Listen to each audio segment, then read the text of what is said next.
Hi guys, current affairs funda में आप सभी का स्वागत है। मैं हूं आपके साथ अभिषेक शर्मा और आज के इस वीडियो सेशन में हम 17 फरवरी तक के सभी इंपॉर्टेंट करंट अफेयर्स कवर करने वाले हैं। हमेशा की तरह आप इस वीडियो को अंत तक जरूर देखिएगा। आज भी आपको काफ़ी कुछ जानने के लिए मिलेगा। साथ ही गाइस, इस सेशन को शुरू करने से पहले आप सभी को बताना चाहूँगा, यदि आप हमारी daily current affairs PDF, weekly PDF और मंथली PDF चाहते हैं तो इस वीडियो के फर्स्ट कमेंट में या फिर डिस्क्रिप्शन में दिए गए लिंक पर क्लिक करके पा सकते हैं।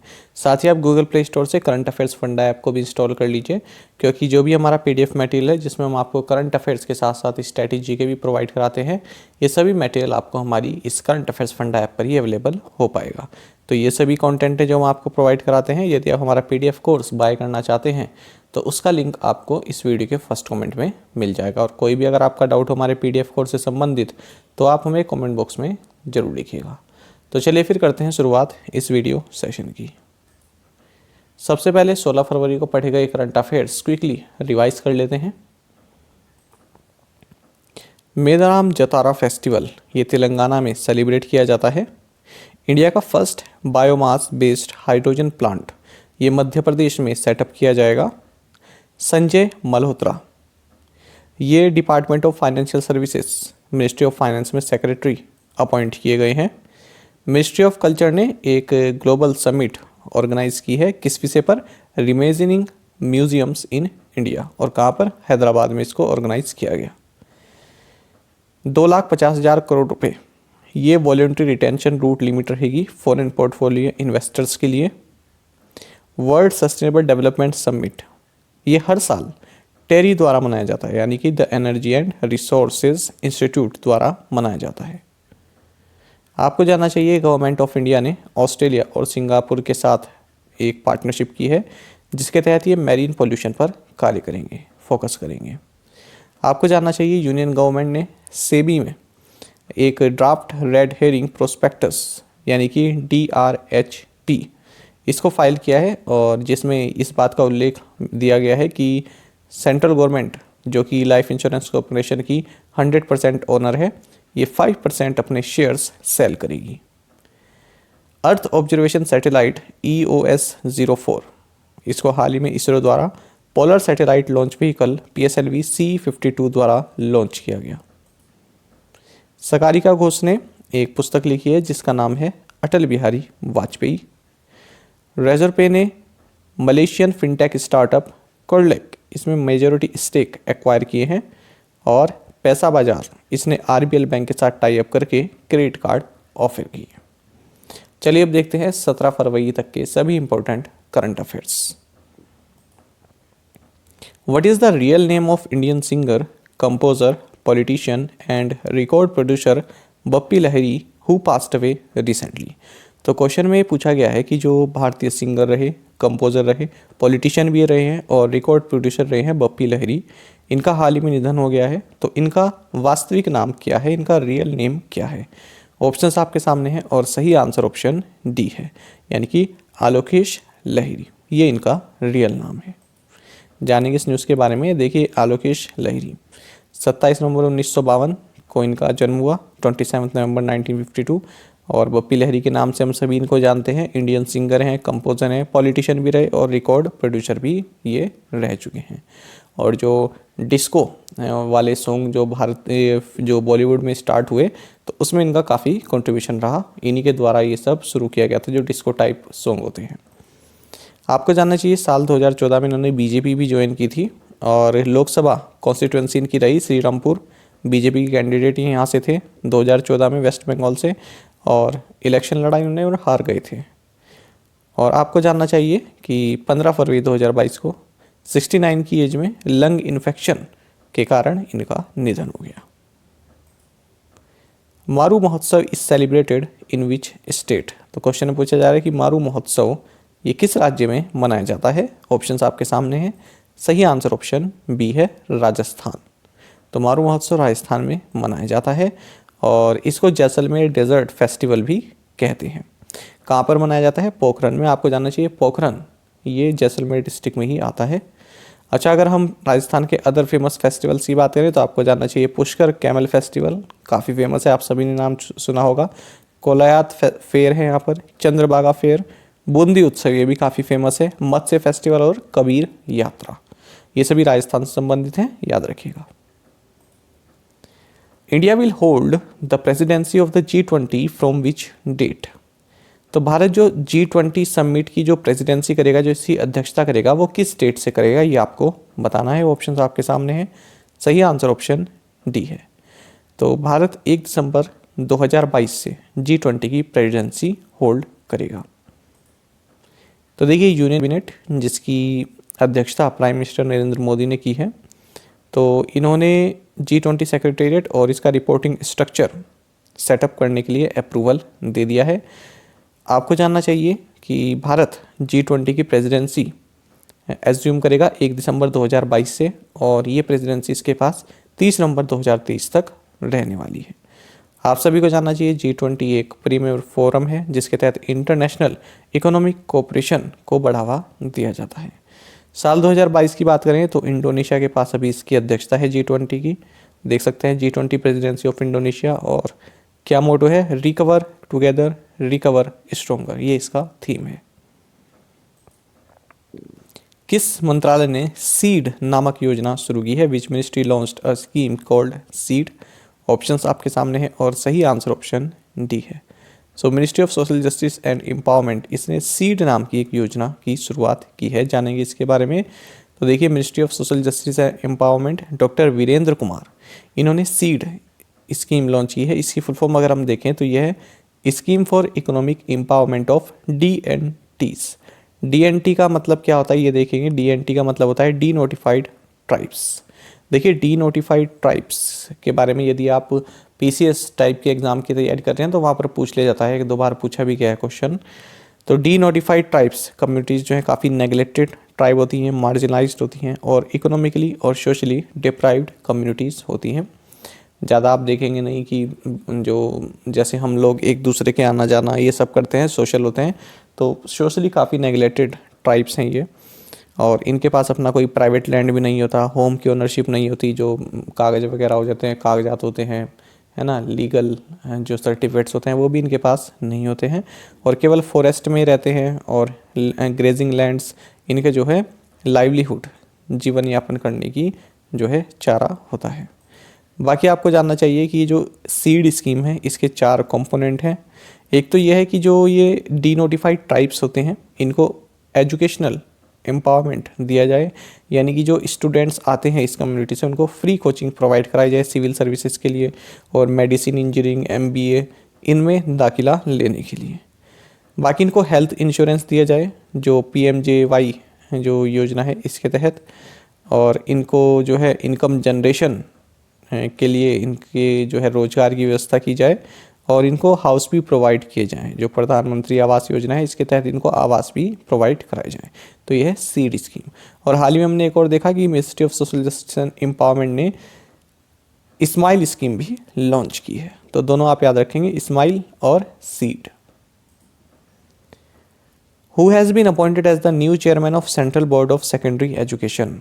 तो क्वेश्चन में पूछ रहे हैं कि जो central board of secondary education है, जो केंद्रीय माध्यमिक शिक्षा बोर्ड है, इसके नए चेयरमैन कौन बने हैं? ऑप्शंस आपके सामने हैं, सही आंसर ऑप्शन ए है।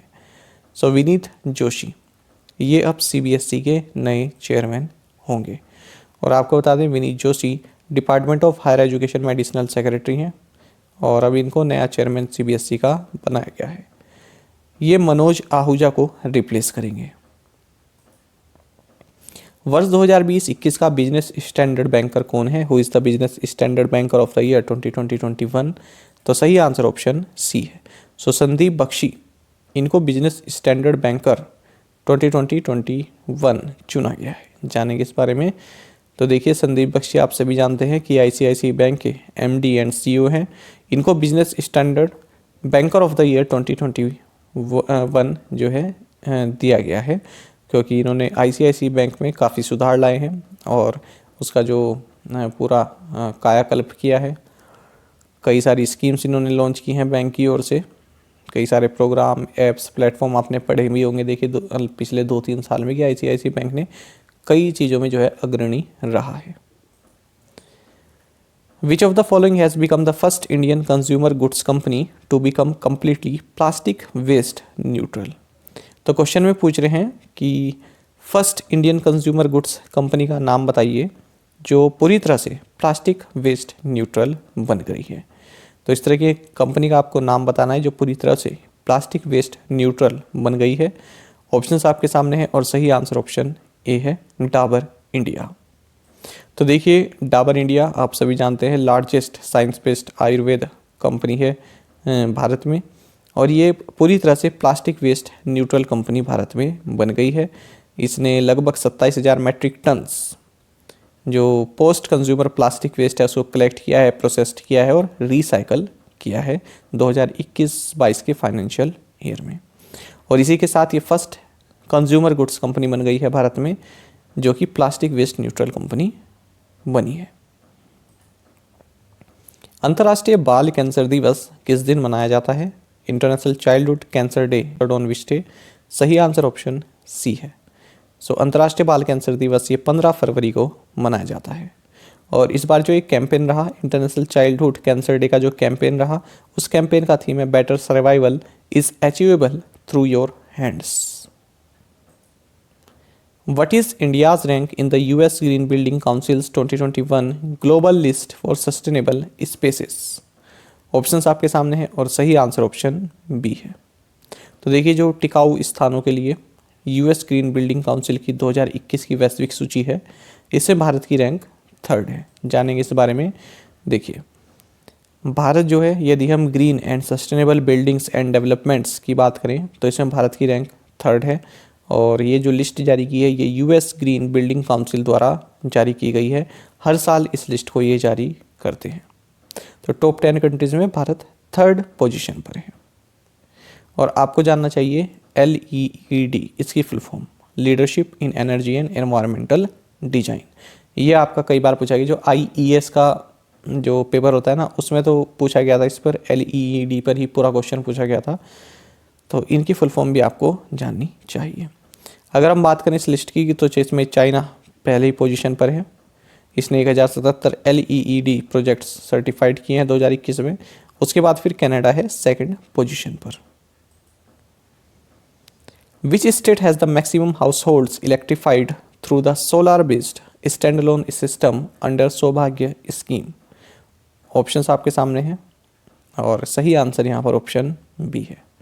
तो देखिए, क्वेश्चन में पूछा गया था कि किस राज्य ने सबसे अधिक जो घर हैं, जो हाउस होल्ड्स हैं, उनको इलेक्ट्रीफाई किया है, उनको जो है विद्युतीकरण किया है, उनको बिजली प्रोवाइड कराई है। किसी स्कीम के तहत? सौभाग्य स्कीम के तहत।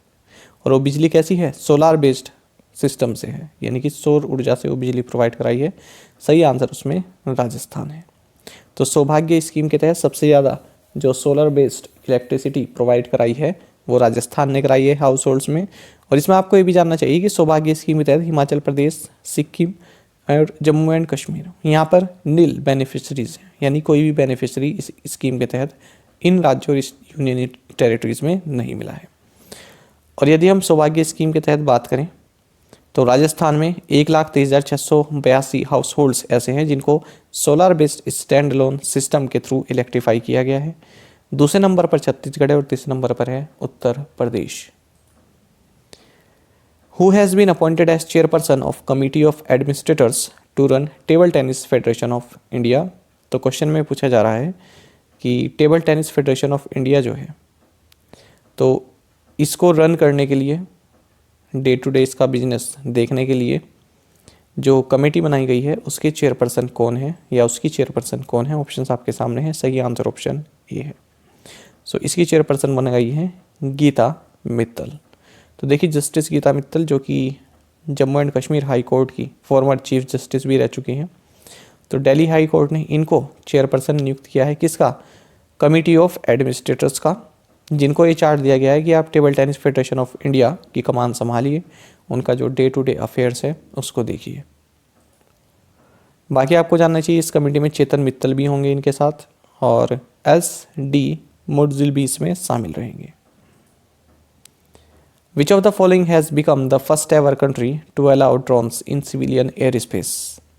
तो क्वेश्चन में पूछ रहे हैं कि पहली कंट्री ऐसी कौन सी बन गई है जिसने सिविलियन एयर स्पेस में ड्रोन्स जो होते हैं ना UAVs इनको अलाउ कर दिया है। ऑप्शंस आपके सामने है, सही आंसर ऑप्शन ए है। सो आंसर है आपका Israel.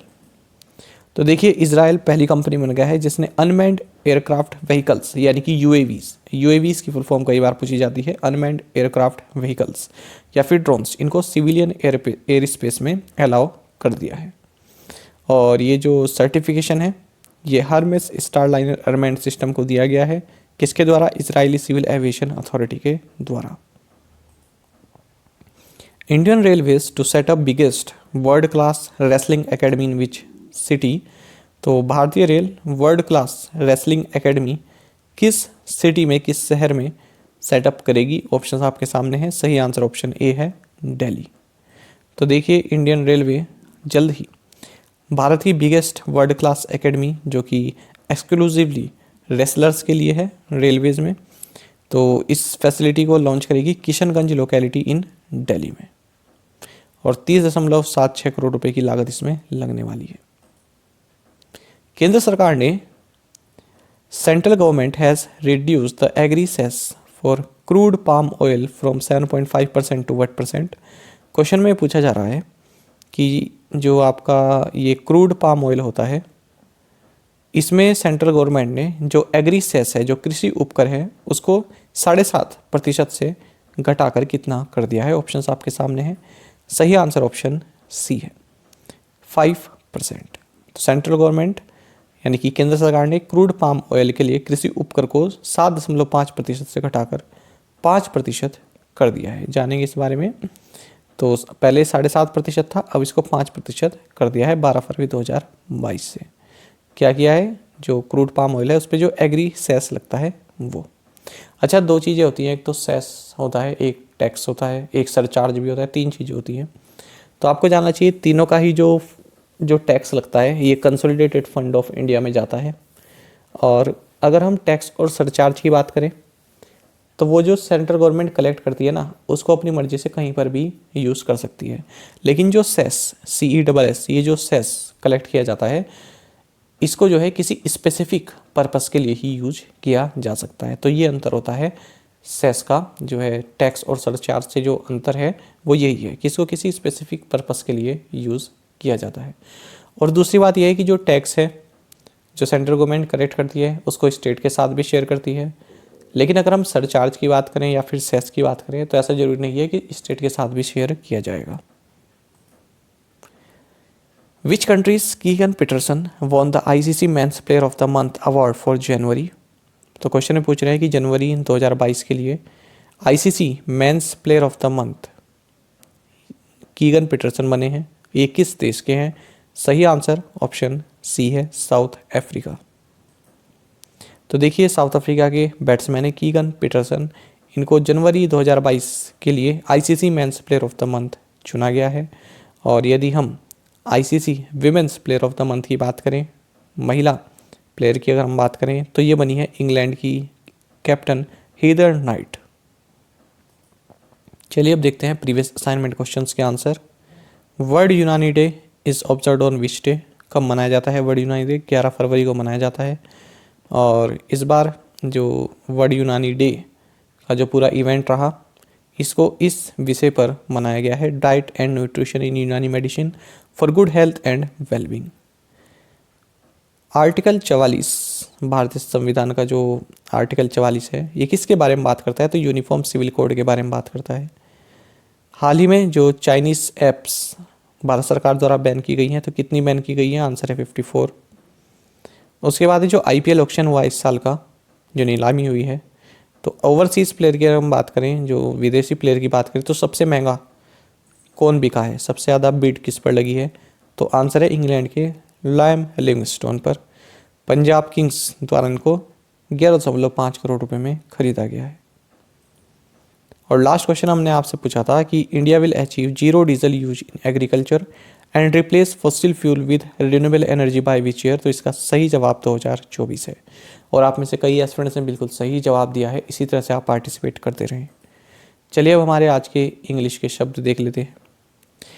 Budgets MNREGA spend cut perplexing, ऐसा कहा है इंडिया रेटिंग्स ने, क्रेडिट एजेंसी है ये। इसने कहा है कि जो मनरेगा जो फंड है जो इस बार का बजट है उसमें मनरेगा फंड में कटौती की गई है, ये परप्लेक्सिंग है। परप्लेक्सिंग का मतलब क्या होता है, हमारा शब्द आज का परप्लेक्सिंग है, और परप्लेक्स का मतलब होता है confused because something is difficult to understand और सोल्व। तो मनरेगा फंड में जो कटौती की गई है वो समझना मुश्किल है, उसको समझ नहीं आ रहे हैं, हम कंफ्यूज हैं कि क्यों इस फंड की जो है कटौती की गई है, जबकि सबसे महत्वपूर्ण है मनरेगा, ऐसा ही रेटिंग एजेंसी कह रही है। तो परप्लेक्स का मतलब क्या हो गया, कंफ्यूज्ड, आप समझ नहीं पा रहे हैं किसी बात के पीछे की क्या वजह है, उसको समझ नहीं पा रहे हैं। जैसे आप यहाँ पर देखिए, the students looked perplexed so the teacher tried to explain once again. जो स्टूडेंट्स हैं वो काफ़ी कंफ्यूज दिखे, उनके चेहरे से पता चला उन्हें कुछ समझ नहीं आया, इसलिए टीचर ने ट्राई किया फिर से समझाने का। यहाँ पर देख सकते हैं, police were perplexed by the killing because there did not seem to be any motive. Police confuse हो गई कि कोई हत्या हुई होगी, उससे पुलिस कंफ्यूज हो गई क्योंकि उसके पीछे कोई भी मोटिव नहीं लग रहा है, कोई भी वजह नहीं लग रही है कि इसकी हत्या की गई होगी, इसलिए पुलिस कंफ्यूज है, पुलिस को कुछ समझ नहीं आ रहा है। अगला शब्द है हमारा, देखेंगे, India to bag slew of trade deals soon. तो शब्द है हमारा स्लीव, बैग आप सभी जानते हैं प्राप्त करना। तो देखिए स्लीव का मतलब क्या होता है, ये होता है अ लार्ज अमाउंट और नंबर, भारी संख्या में। तो यहाँ पर जो ये पीयूष गोयल हैं, कॉमर्स एंड इंडस्ट्री मिनिस्टर, ये कह रहे हैं कि भारत जो है जल्द ही कई सारी ट्रेड डील्स जो है अपनाएगा या फिर करेगा अलग अलग कंट्रीज से, जैसे ऑस्ट्रेलिया के साथ करने वाला है इस साल दिसंबर में। तो स्लीव का मतलब क्या हुआ, अ लार्ज अमाउंट और नंबर, ठीक है। तो इंडिया के पास जो है लार्ज अमाउंट में ट्रेड डील भारत साइन करने वाला है, या भारत के पास ट्रेड डील्स होंगी लार्ज नंबर में। चलिए अब आज के असाइनमेंट क्वेश्चंस देखते हैं। The ambassador bridge connects which two countries, who was appointed by Tata Sons as the new CEO and MD of Air India. India's first bullet train station is being constructed in which city of the country? Finance Minister Nirmala Sitharaman launched the first color souvenir coin on Panchatantra on the occasion of 17th Foundation Day of which institution? और last question है हमारा, Indian army conducted the first ever hackathon named what at military college of telecommunication engineering Mhow. तो इन पांचों questions के answer आपको हमें comment box में बताने हैं। यदि आपको एक क्वेश्चन का आंसर भी आता है तो वो भी आप हमें कमेंट बॉक्स में बता सकते हैं। साथ ही करंट अफेयर्स फंडा को आप टेलीग्राम पर भी ज्वाइन कर सकते हैं, यहाँ पर रेगुलर वीडियो अपडेट्स और करंट क्विज़ेस हम आप सभी के लिए डालते रहते हैं। साथ ही डिस्कशन ग्रुप में आप किसी भी क्वेश्चन का सोल्यूशन पा सकते हैं। दोस्तों यहाँ पर हमारे करंट अफेयर्स की प्लेलिस्ट दी गई है, इसको आप जरूर देखें और अपने दोस्तों के साथ, फेलो एस्पिरेंट साथ हमारे करंट अफेयर्स को शेयर जरूर करें। आज का सेशन आपको कैसा लगा हमें कमेंट बॉक्स में जरूर बताइएगा। Thank you guys.